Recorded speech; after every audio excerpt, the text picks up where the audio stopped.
Okay, thank you all for coming. Please remember we sell real estate, so if anybody needs to sell their home, their condo, please give us a call. That's what allows us to fund the programs, invite the people, hopefully inspire people to better success. We do these programs specifically so people will go out and get a mentor for themselves and give more charity to try and change the world in a better and more fruitful manner. I'd like to dedicate this talk to one of your mentors, Rabbi Noah Weinberg. And if you don't mind sharing a story that he taught you that was so inspirational into what you're doing. So, Reb Noah was a very, very unique individual. He basically started the Baal Tshuva movement in Israel for English speakers, and he always had a quick response. No, what anyone said to him, he had a quick response. So, when the school first started in Jerusalem, people would be brought into him, and he tried to convince them, stay a couple of days, a week, learn some Jewish wisdom, get a relationship with God. So one day he's talking, a young man was brought into him, and the person said to him, he said, Rabbi, not a problem. He said, God and I are just like this. We are so close, it is incredible. I don't need to be in a yeshiva. I don't need to study. God and I are just like this. So whenever someone would tell something that to Rabbi Weinberg, he'd laugh, and he said, tell me about it. Just tell me about it. So the man tells him a story. He's backpacking through Europe. He had a motorcycle, and he was in Switzerland, and he was driving his motorcycle up a mountain, and all of a sudden, around the turn came a big truck. He had no choice. He had to take it off the road, and there was a 25 foot drop. But otherwise, we was going to be squashed. He said, I took it off the road. I fell down. He said, the motorcycle was destroyed. He said, I barely had a scratch. It's like the hand of God caught me, dropped me down. I don't need to be in a yeshiva. God and I were just like that. So Rabbi Weinberg said to him, and who do you think pushed you off the mountain? So why would God go to the trouble to push you off the mountain, to catch you metaphorically in his hand and drop you down without a scratch? So you'd know. Go to yeshiva, learn about God. That was Rabbi Weinberg.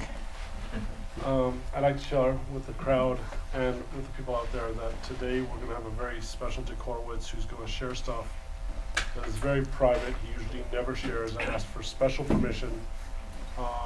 Only in the merit of inspiring others does he allow me to share that as an insurance broker, he's one of the top insurance brokers in the U.S. He makes over $1 million after-tax income, and the full $1 million after-tax income he gives to charity. So the first question is, how can you give all the money you earn as an insurance broker to charity? So I had a tremendous advantage. I was raised in a public housing project in Hartford, Connecticut, and one of the advantages and a lot of people have been raised without sort of any financial abilities, but when you're raised in an environment where everyone around you is the same, nobody knows they're poor. Nobody knows they're lacking anything because everyone's in the same sort of position. So I was raised in a public housing project. It was basically lower middle class, and everyone worked. No one really had any money. From the time, generally you were 13, 14 years old, all the families, the Jewish families, not Jewish families, you're responsible for yourself. You needed clothes, go out and make some money. Buy some clothes. You need school books, buy some school books. So everyone in the neighborhood worked. And it's a tremendous advantage because never having had very much, so when you start to make money, but my parents were charitable. They didn't have, but they would always give. My grandmother would give. My grandparents would give. One of my grandfathers worked very hard. He was a bread delivery man. And from a bread delivery man, he brought a significant number of people over from Europe. He'd save his money, bring someone over. Save money, bring someone over. In the Depression, when his customers, many of them couldn't afford the bread, so he'd give them the bread, pay for it himself. So you learn that. So one of the things that made it easy is I noticed that when people give money, 10%, 15%, 20%, they're focused on how much they made and how much they gave. And I decided early on that was the wrong focus. I just wanted to focus on what I had. What I made, what I had. So I remember the first year I could afford to give 10%, made $36,000, and it was probably equivalent to $120,000, $130,000 today. My wife and I, we gave our 10%, $36,000. We had $32,400 left. Well, the next year, I made $50,000. So my wife and I decided we can give 15% because we're left with $42,500. Last year, we did very nicely with $32,600. It's a lot more money. So we gave 15%. Next year, we made $80,000. That's just terrific. We can give away 20%. We're left with $64,000. That's double what we had 2 years ago. The next year, made $128,000. I said, wow, we can go to 25%. We're left with $96,000. That's 3 times what we had 3 years ago. Next year we made $280,000. We started making substantial money after that. We just decided, look, we lived on $32,400. We lived very nicely on $64,000. Now we're making into the 6-figure set. We can give away 30, 40, 50%. Like, who cares? Look how much we're left with. So ironically, by focusing on what we were left with and what we had for ourselves, it worked beautifully. So for many, many years, whatever we made selling insurance, we give away 25, 30, 40, 50%. I don't think we ever gave below 25, maybe once or twice over 50 when we had really good years. We made some investments. The investments turned out. But I'm in a very unique business. I'm in a personal service business. Life insurance is a personal service business. It's like being an attorney or an accountant, which means that your company is essentially not really worth anything. Because every year you have to go out and you have to make new commission. There's some value, but it's not much value. Typically a life insurance company or casualty and property company, group medical company, you can sell the company for 1 year's income or maybe 1.5 or 2 years' income, so you never sell the company, because what's the point? You get to work another year, you still own the company, and you got your 1 year's income. All of a sudden, out of nowhere, someone decides that they're going to put together a conglomeration of these companies, and they went to a man by the name of Leon Black, who's one of the top financiers in the world. They get some financing for it, and they come to me and they say, you know, we want to buy a part of your company, and we'll pay you 5 years' income. And we're going to go public someday, it may be worth more. So they buy the company, they buy half the profits and 5 years' income. This was 1999. 2003, they go public, and we end up selling a lot of stock at about 3 times the offer. So all of a sudden, over a period of time, I've now got 15 years income. We got some savings, and it was 2000 we went public, and now we actually had some net worth. Not like some of the people you read about, not giving it Forbes 400 or Forbes 4000 or Forbes 40,000. But from the public housing part, my wife, by the way, was raised in the south side of Chicago. There was never much money in her family. No money. So I said, I really enjoy selling life insurance. I love selling life insurance. I just love selling it. And I love the business and the competition, and I'm good at it. And I've got enough money to retire. But why retire? I love what I do. And I spend for many years, I spent half my time on charitable things. So I work 20, 30 hours a week in my insurance business and 20, 30 hours a week in charity type things, meeting with young people, various things. So I thought, why should I give it up? And I don't need the money. So I'll make the money, I'll pay the taxes, and whatever's left we'll give away. So 2003 went public, that's what we're doing since. And for us, thank God a few investments worked out, things worked out, we don't need the money. And I'm doing the same job. There are several thousand fundraisers in the Jewish world, maybe more. So what do? They go out and they ask people for money for their cause, and they take the money, take a small amount for themselves, and they take the money and they give it to the cause. What I do is I go out and ask people to buy life insurance, and I take the money from the life insurance and I give it to various causes.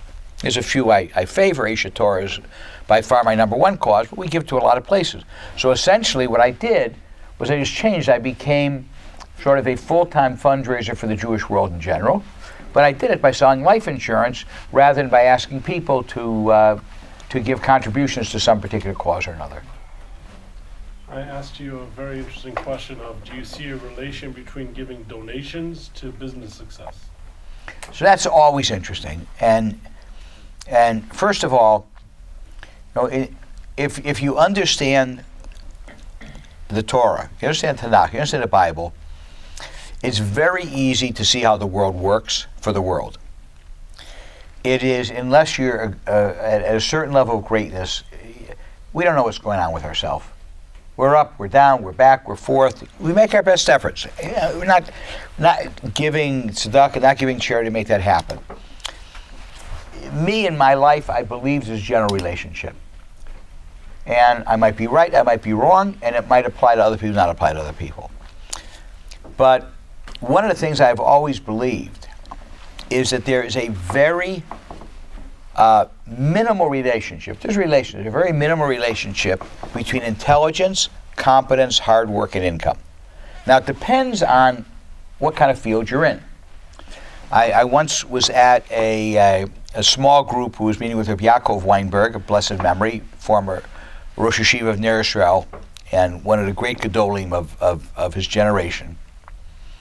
And someone said to him, if you really want to make your prayers meaningful, what kind of business should you be in? What kind of profession should you adopt? And he basically said, you should be a salesman or a businessman. I mean, let's take a case, I'll turn it in today's terms. Let's assume you're with a law firm, and you're a junior partner, and you made $400,000 last year. So what's your range this year? If the firm has a bad year, you have a bad year, you make $350. If the firm has a great year, you have a great year, you make $450. But you're going to make $400,000 plus or minus $50,000. If you're a salesman, like I am, or if you have a business, you could have done great last year, 10 years in a row. This year, you open up on January 2nd, you don't know what's going to happen. You just don't know what's going to happen. I actually had a period of time, the last 40 years, when I started my company, we've been profitable 38 of the 40 years. And there was a period of time, profitable year after year, making more money. All of a sudden, a certain year, January of that year, we stopped making money. Usually at the end of the year, I look back, and we make money 9, 10, 11, or 12 months of the year. That year, I lost money 10 of the 12 months. Now you have reasons, this happened, this fell through, that. There's always reasons. We just stopped making money. The next year came along, and I lost money 8 of the 12 months. I didn't lose as much money for the year, out of nowhere. And then whatever my competence was the years before and the years after, it didn't change. Good, bad, or different, didn't change. My intelligence didn't change. My hard work actually went up, because we all know when we have problems at work, we work harder. We don't work less hard. And the Almighty turned off the spigot. I was also giving money in those years. So if you wanted to say it's a direct relationship, it didn't work. What I did do, since I believe in charities, we just sold off some assets so we could keep in the charity. We gave a little bit less than we'd given the 10 years prior. So I believe for me there's a general relationship. I could be wrong, I could be right. And for other people, I don't know. The Almighty's got their accounting for everyone, and we all have to make that decision. I certainly don't believe, however, that giving money will ever hurt what you make. You're not going to get punished. You may not get rewarded financially, but you're not going to get punished. That's the first part. The second part is there's a philosophy. We all do things that are correct and things that are incorrect, and occasionally the Almighty has to wake us up. And as my son told me many years ago, and the rabbis say the same thing, that if we need a waking up, let it be through business. Let it not be, God forbid, we get sick, our kids get sick, something bad happens. If he's got to hit me, let him hit me in the wallet. Not with anything that's really more important in life. So, though I understand that there's not much relation, sometimes luck, sometimes blessings, there is a certain amount of effort. I'm sure there's a certain amount of plan of being a top insurance broker. Most insurance brokers I know If they're good, they're making 100 to 300 a year, and you're more than tripling. What's the secret? I mean, first of all, again, the Almighty has a great sense of humor. So I'll tell you how I became an insurance broker. I wanted to be a stockbroker. It didn't work out for whatever reason.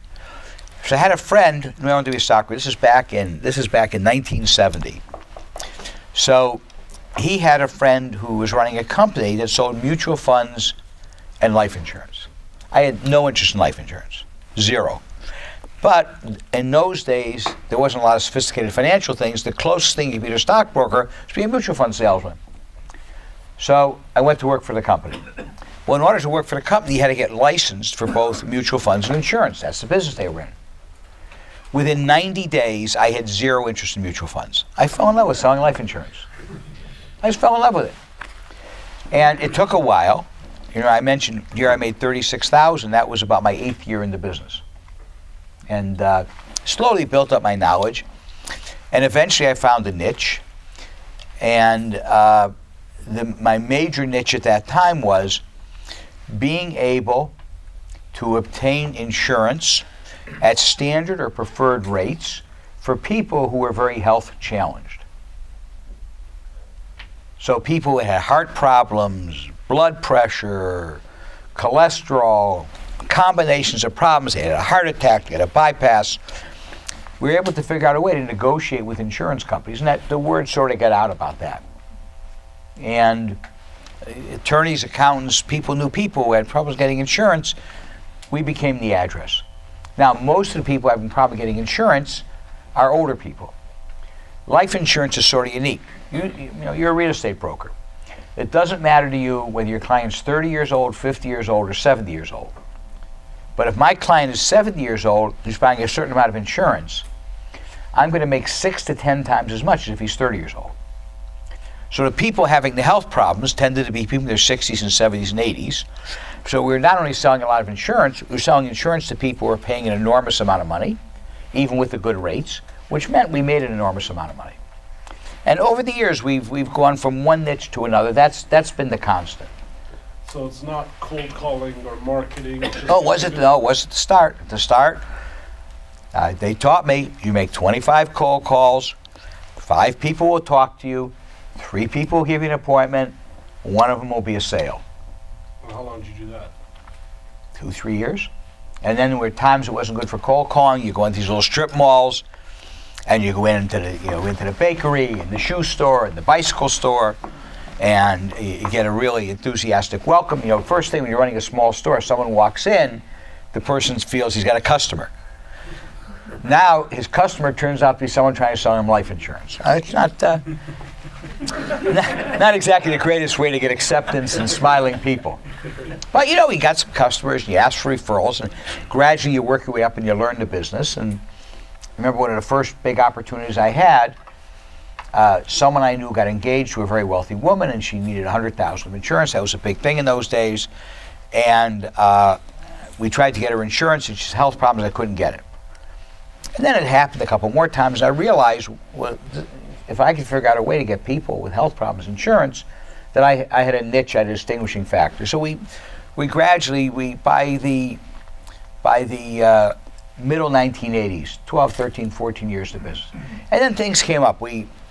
There was a thing called non-qualified deferred compensation, very hot for 3 or 4 years. I could go into substantial companies and I could show them without a question that because of certain government regulations, they could make 16 to 21% cash on cash return buying insurance on their employees and giving the death benefit to the employees.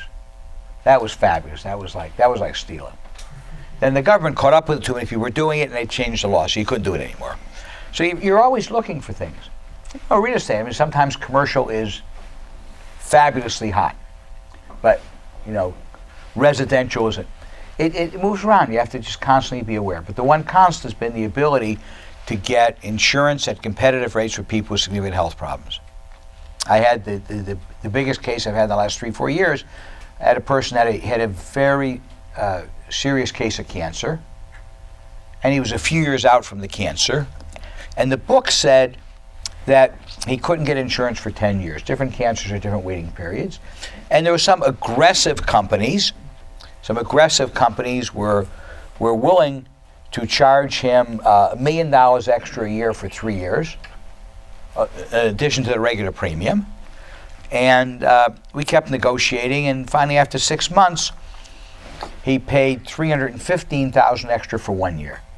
So I saved him $2.7 million, and it was a very substantial commission for myself. Not everything works out. The year that I had that we lost over $500,000 after all these years of profits, I had 6 really substantial opportunities. Normally, I close 6 out of 6, 5 out of 6, 4 out of 6 is a bad year. I close 0. 0. There was a reason for that. Close 0. The Almighty decided to turn off the spigot. What are you going to do? First of all, I'm smiling hugely, and I should thank you for that personal smile I have. You were our second speaker in our mentorship series when we started. Yeah. And thank God we're up to like 50, 60 people in the room, and I really want to acknowledge your efforts in not just helping me, but helping many people change the world in a better place. One of our other mentors, who actually introduced me to you, Lau Weissman, Right. believes in doing 1,000 things all at once and creating vessels everywhere for profitability. You have a little bit of a different take. How many types of insurance do you sell? I sell just life insurance. Disability? No. Family? No. When I started in the business, I actually realized in my early 20s that I was really a sharp guy and a bit of a business genius, and I should make a lot of money very quickly. And in my late 20s, I was in 2 ventures, and they both went broke. So I figured it's a fluke. I mean, you could be a genius, and fluky things happen, even the geniuses. I went into the insurance business, and we built an agency, and it lasted 2 years and went broke. And I built another agency, and that lasted another 2 years, and that went broke. So when the third one went back, I said, well, it's more than a fluke. This is a real coincidence. When the fourth one went bad, I figured I'm probably not nearly as smart as I thought I was. So one of the things, along the way, I'd gone to college for 5.5 years, 3 colleges, no degree. So I was at the point in my insurance career where most people go out and get called a CLU, Charter Life Under. I went out and got an MBA. I figured I better go to some people and figure out how business really works. And I got into a specific program. It's a fabulous program, Pepperdine University, where in order to get in the program, you had to be a president or key executive of a company. It was a small group. And all the professors had to have actual successful business experience. So they weren't just teaching theory. So it was a terrific program. And one of the things I had done is I had built up, on my last effort, a large-size agency, and we sold everything. We sold life, we sold disability, we sold health, we sold casualty and property, group medical, we had commercial clients, we had clients, hired all kinds of people. And I realized after it closed that really our ability to help people was anywhere from mediocre to lousy. And I made a decision. The decision was that I'm reasonably intelligent. If I really focused on one area, there was some reasonable chance that I could do a good job and get really good at it. And I decided to focus on life insurance. And I remember there was a particular company, I did business for many years, it was called United Life and Accident. And they were a big life company and disability company.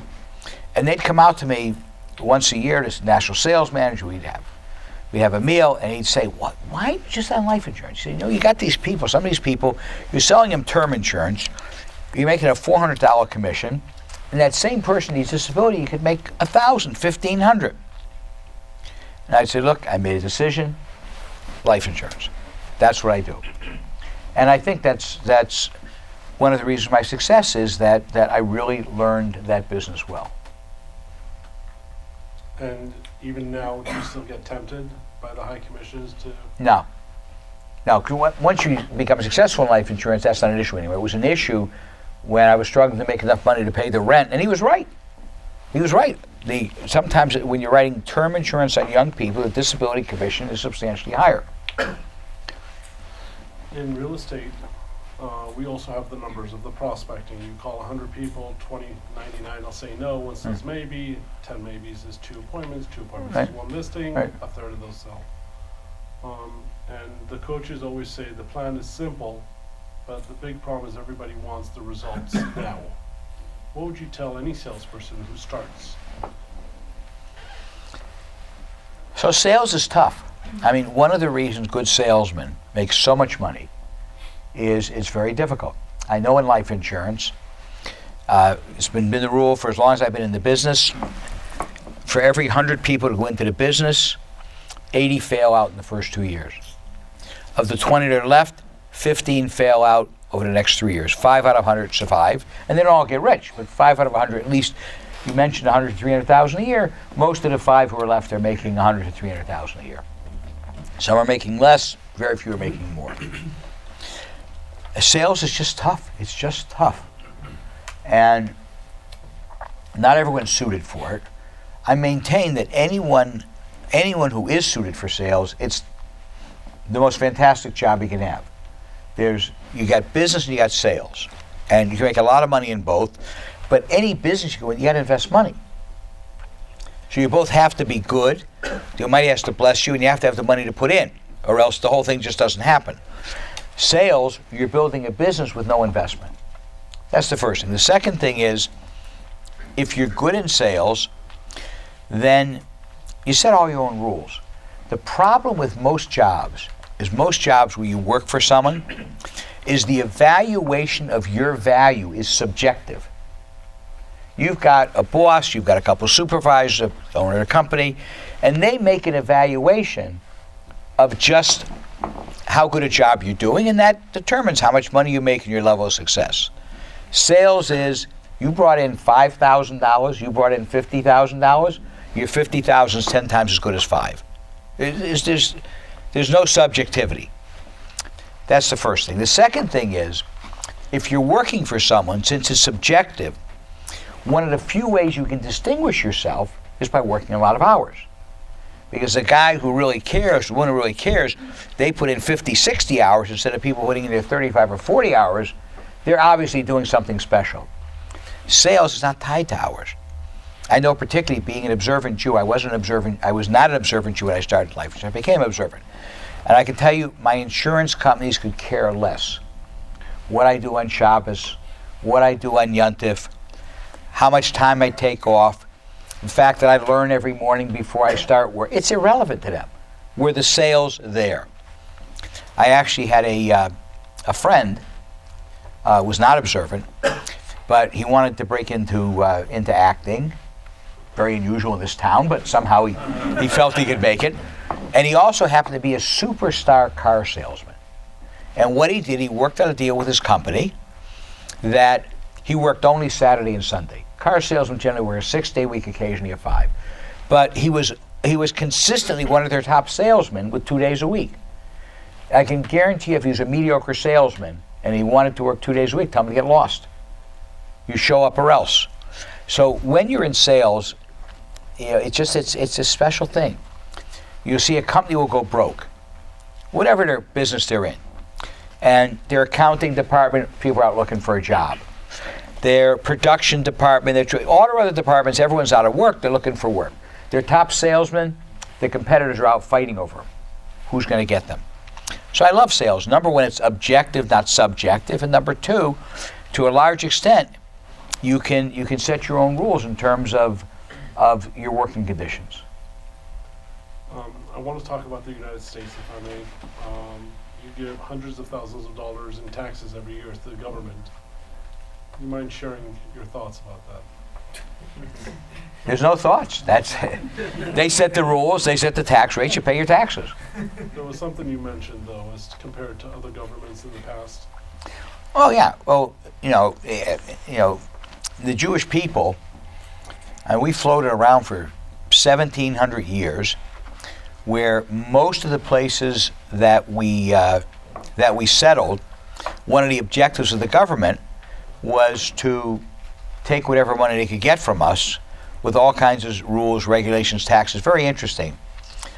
Paul Johnson wrote a fantastic history of Christianity, and when he wrote that history, he hadn't realized before how much they owed to Judaism. So he wrote a history of the Jews.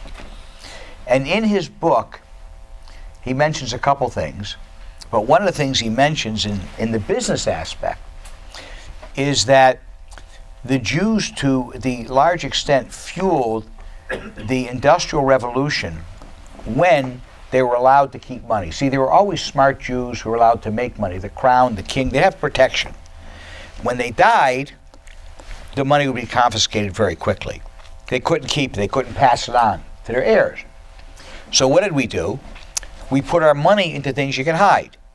If you didn't have too much money, you put it into silver or silver coins or gold. If you had a lot more money, you put it into jewelry. So you'd put your money into things that you could hide that would retain value. However, it didn't do anything for the economy. The first place to really allow Jews to have their heirs inherit was Holland. At which point the Jews helped start the whole shipping and industrial revolution in Holland. England did the same thing in the middle of the 17th century.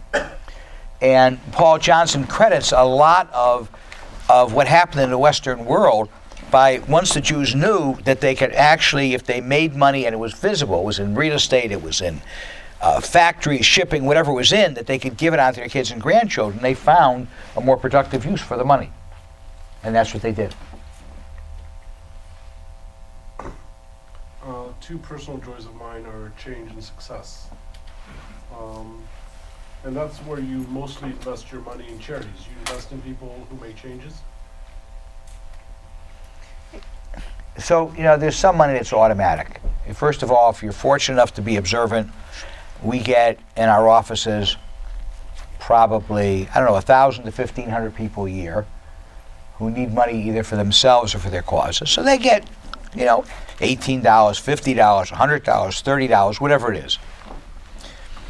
But since the money that we make, it's really we're sort of a trustee. I mean, I know how hard I work, I know how much I make, I know how disproportionate it is. I'm in a time, in a place, in a country, in an environment where, the last 15, 20 years, I've been working my 20 to 30 hours a week, making substantial amounts of money. So the way I look at it is, at some level, I'm a trustee. Look, if any one of us had some rich uncle that didn't know died and left them $50 million to give to charity, and they have to give it out $5 million a year. So it's not our money, it's a big responsibility, and we'd be entitled to take something for it. We have to quit whatever we're doing. It's a big responsibility, maybe make $200,000, $300,000, $400,000, $500,000 a year, whatever is appropriate, but it's not our money. And that's where my wife and I look at the money. We're trustees. We've taken a nice for ourselves, we've got a beautiful house, we have 2 kids, we have 10 grandchildren, we help them out, everything's nice. But at the end of the day, the amount going, it's not our money, so we have a responsibility. I do make a lot of investments in companies, and when you make an investment in a company, you try to figure out, or in your case, a piece of property. You don't just go out and buy the first piece of property. You go out and you look at the property and what's the income and how much repay. You look at a lot of different things before you go over your money. So, for the 1,000 to 1,500 people come in, or the regular charities, you don't have time to do that. But if you're going to give serious money, you have to make sure that the people you're giving the money to are using it wisely. Otherwise, you're wasting money you've been entrusted with. So if we may, let's go back in time a little bit to the graph you created that you presented to Mr. Netanyahu. And ask Janet actually to pass around the flyer while you talk about it. Hopefully on YouTube we'll have a click so you just download the flyer. So one of the things that bothered me is there was sort of a lack of Jewish education. People don't realize, but whereas the Germans murdered 3 out of every 8 Jews in the world, they murdered about 95% of the knowledgeable Ashkenazic Jews in the world. Because what happened was, disproportionately, those Jews who came to America were those Jews who were not very knowledgeable or not very observant. And the reason was, and this went also for England or Australia, South Africa, it was a 6-day week. You had a 6-day work week, and it was well known, if you wanted to stay an observant Jew in America, you couldn't do it.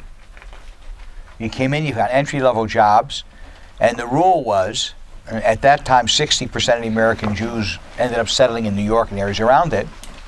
If you don't come to work on Saturday, don't come to work on Monday. And it was a test. And I got to tell you, I'm not sure if I had to worry about feeding my family that I'd be up to that test. But most Jews weren't up to that test. And as a result, American Jewry was bereft of leadership and of knowledge. And as a result, after a couple generations, when the emotional attachment to Judaism disappears, you have assimilation and intermarriage.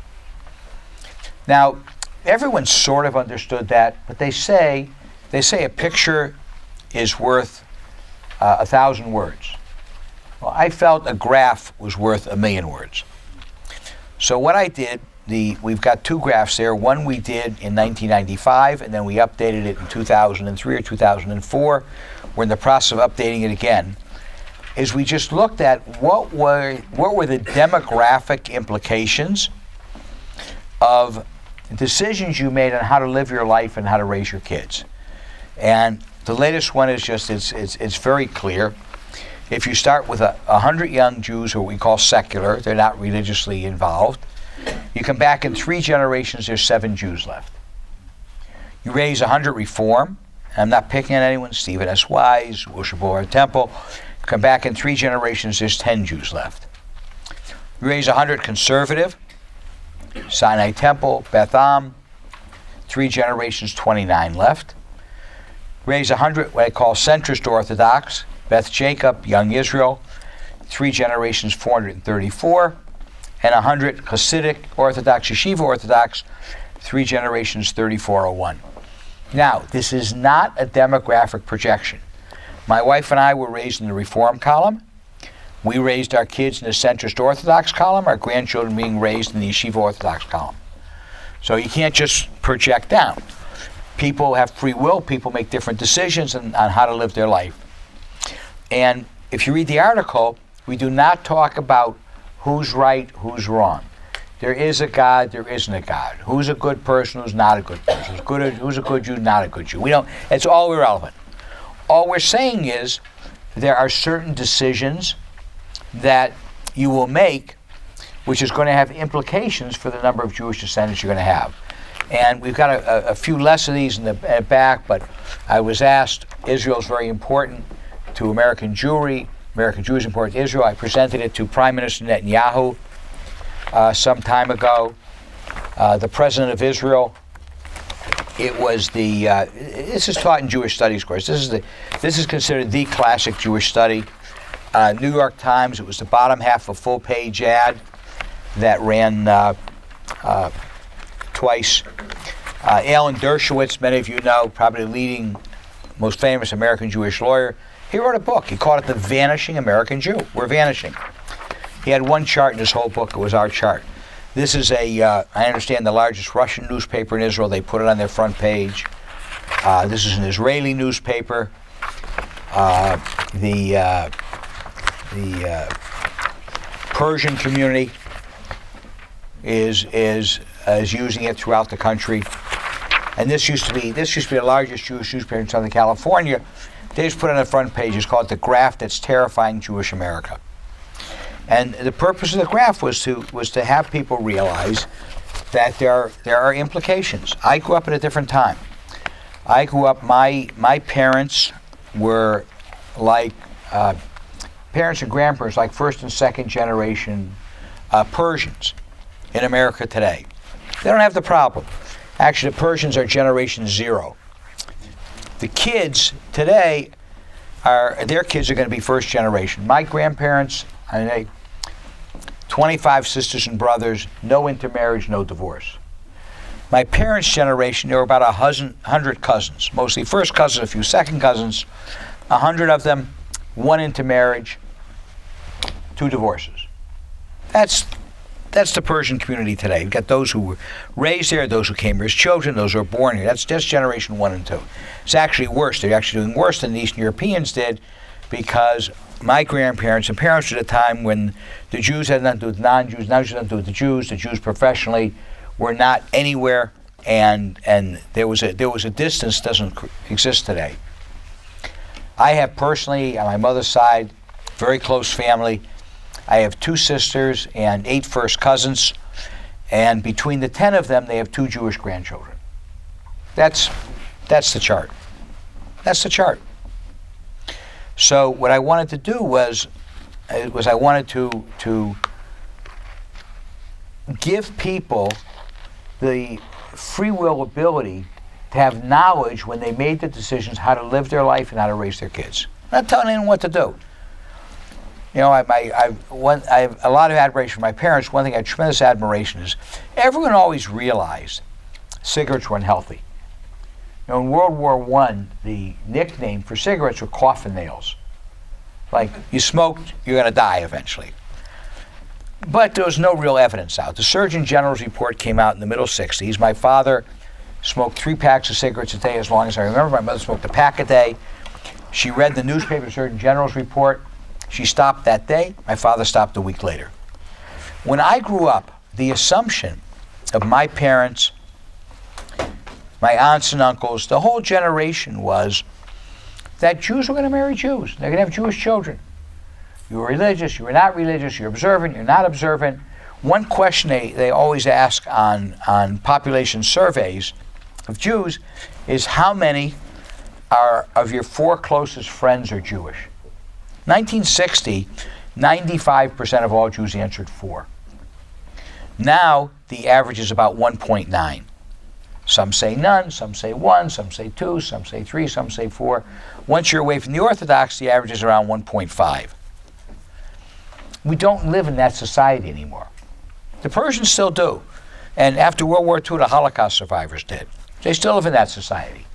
I'm sure you ask most Persian adults how many of your 4 closest friends are Jewish. You're going to get most of them going to say 4. You have some 3 2s and 1s, but you mostly have 4s. So I wanted to wake people up so when they considered, as part of their consideration, they would understand the reality. You want Jewish descendants? If you're not observant, it's not going to happen. It's not going to happen. It's just a reality. It's not going to happen. So Jews right now are only 1/10 of 1% of the world.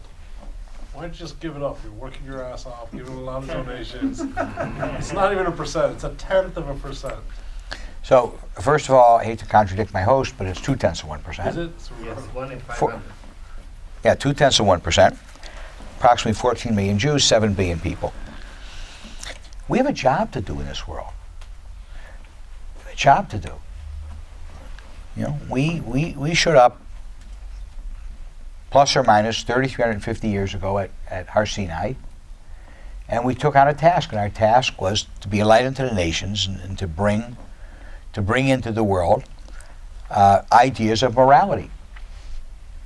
And believe it or not, when you look around, it's hard to believe, but we got the world about halfway there.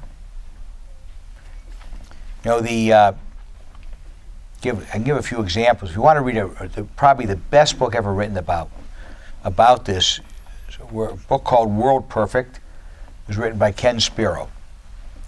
And what he does, he goes back 3,350 years ago and goes through the various cultures and talk about how they looked at various issues, individual rights, giving charity, loving your neighbor, war is a bad thing.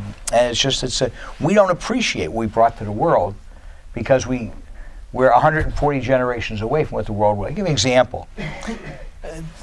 Their idea of amusement at that point is for a holiday, one of the things you do, is very big in the Middle East and Europe, is you'd dig a big hole and you get a bear, or in some places a lion, and you drop a person in with the bear or the lion and see how long it took the animal to tear the human being apart. That was big amusement. Now the Romans were technological geniuses. I mean, they organized it. They built the Colosseum, and they put 50 lions in with guys with spears to see if they could survive and how many could survive. And they would fight each other to the death. The technology was fantastic. If you realize it, one of the things in the Roman Colosseum was they had sea battles. And the Colosseum was set up so they could drop the floor of the Colosseum 30 feet, flood it with water, and people would fight each other from boats. It's incredible. In the Colosseum, they had perfume dispensers. We all know about the blood and everything, but once you're 2 hours into the amusement, there's 50 or 100 or 200 dead bodies. It's not exactly nice.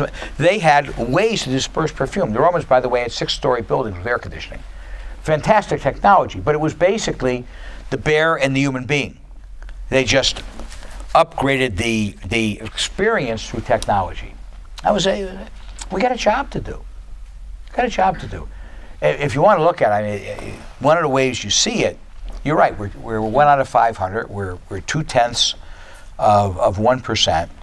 And Mark Twain, a number of years ago, was accused of being anti-Semite. I wish I had his quote here, but he basically talked about the unusual history of the Jewish people and how they had gone through the world.